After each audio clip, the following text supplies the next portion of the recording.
வணக்கம். இப்போ இந்த வீடியோ ப்ரெசன்டேஷனில் நம்ம MCX க்ரூட் ஆயில் ஆப்ஷன்ஸில் எப்படிலாம் ட்ரேட் பண்ணலாம் அப்படின்ற தொடர் வீடியோ ப்ரெசன்டேஷன் பார்த்துட்டு வரோம். அந்த அடிப்படையில் நேற்று மார்க்கெட்டில் என்ன நடந்தது அப்படின்றத பற்றி பார்க்கலாம். புதுசாக இந்த வீடியோ அனாலிசிஸ் பார்க்குற எல்லோரும் யூடியூப் சேனலில் எங்களுடைய குட்வில் கமோடிட்டிஸோட யூடியூப் சேனலில் போய் ப்ளேலிஸ்ட்டு ஃபுல்லாக பார்த்துட்டு வந்தீங்கன்னா ஒரு தொடர்ச்சி இருக்கும். சரிங்களா? இப்போ ரீசெண்டாக என்ன செஞ்சிட்ருக்குறோம் அப்படின்னா, ஒரு புட் செல் வந்து நம்ம ரொம்ப நாளைக்கு முன்னாடி எடுத்த ஒரு புட் செல் ஓப்பன் பொசிஷன் இருக்குது, கால் செல் இருக்குது. புட் பை வந்து நேற்று புதுசாக 4350 புதுசாக ஒரு பை எடுக்கலான்னு நினச்சிருந்தோம்.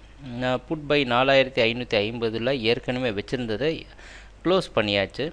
210 அப்படின்ற ப்ரைஸ் பாயிண்ட்டில் க்ளோஸ் பண்ணி அதில் 128 பாயிண்ட் ப்ராஃபிட் புக் பண்ணியாச்சு. ஏன்னா அது 82 பக்கமாக எடுத்தோம், 128 பாயிண்ட் ப்ராஃபிட் அதில் புக் ஆகிடுச்சேன். சரிங்களா? ஸோ இது ஓகே. நேற்று என்ன செய்யலாம்னு நினச்சிருந்தோன்னா, இந்த லோ 4340 விட்டு கீழே வந்தால் அந்த ப்ராஃபிட்டை புக் பண்ணதுனால ஓப்பனில் இருக்கிறதுனால நேக்டு புட்ஸ் எல்லாம் இருக்க வேண்டாம், இன்னொரு புட் பை பண்ணிக்கலாம்னு நினச்சோம். அந்த அடிப்படையில் 4350 82 ரூபாய்க்கு இன்னொரு பொசிஷன் நம்ம எடுத்தாச்சு. சரி, இப்போ அதோடைய நிலவரம்லாம் என்னென்னா, நேற்று மார்க்கெட் க்ளோசிங்கை வச்சு பார்க்குறப்ப இதுதான் நேற்று மார்க்கெட் க்ளோசிங்கோட சார்ட்டு. 4800 புட் செல் வந்து 418 முடிஞ்சிருக்கு, 550 33 முடிஞ்சிருக்கு. சரிங்களா? 350 வந்து 89 முடிஞ்சிருக்கு. இது வந்து லிக்விடிட்டி இல்லாதனால கிடைக்கிற டேட்டா. அங்கே பார்த்தீங்கன்னா தெரியும், 28 89 போட்டிருக்கு. ஸோ இன்றைக்கி இப்போ ட்ரேட் ஆகிட்டுருக்கிற ஆப்ஷன் செயினை நம்ம பார்த்தோம் அப்படின்னா, இதுதான் இப்போ ட்ரேட் ஆகிட்டுருக்குது. இப்போ அண்டர்லைங்கோடைய வேல்யூ வந்து 4425 இருக்குது. இன்றைக்கி என்ன பண்ணலாம் அப்படின்னு பார்த்தீங்கன்னா, இந்த 350 எடுத்தோம் பார்த்தீங்களா, இது ஒரு 50 ரூபாய்க்கு கிடச்சிது, இல்லை 52 53க்கு க்ளோஸ் பண்ணிடலாம் பொசிஷனை. இந்த பையை எப்போ க்ளோஸ் பண்ணலாம் அப்படின்னு பார்த்தீங்கன்னா, அதுக்கு ஒரு கண்டிஷன் வைப்போம்.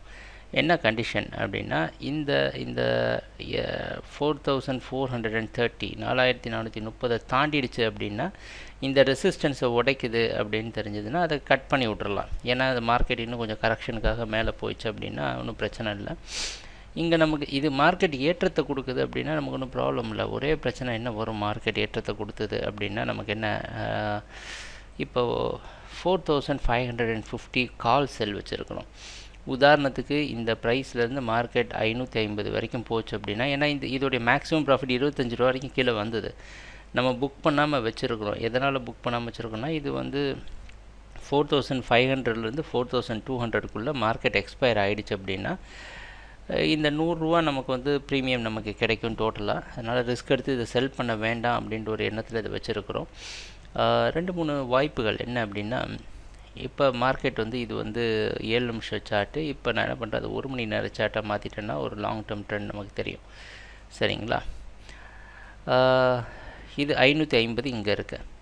ப்ரைஸ் ஒருவேளை இங்கேருந்து மார்க்கெட் 550 வரைக்கும் போய் இதுக்கு மேலேயும் மார்க்கெட் போயிடுச்சு அப்படின்னா ஃபுல் ரிக்கவரி கொடுக்குது. பார்ஷியல் ரிக்கவரி ஆக்சுவலாக 4800லேருந்து ட்ராப் ஆகிட்டு வருது. இது வரைக்கும் போயிடுச்சு அப்படின்னா நமக்கு ஒரு விஷயம் என்னென்னா, நம்ம ஏற்கனவே பயங்கர நஷ்டத்தில் இருக்கிறது புட்டோடைய செல்லு.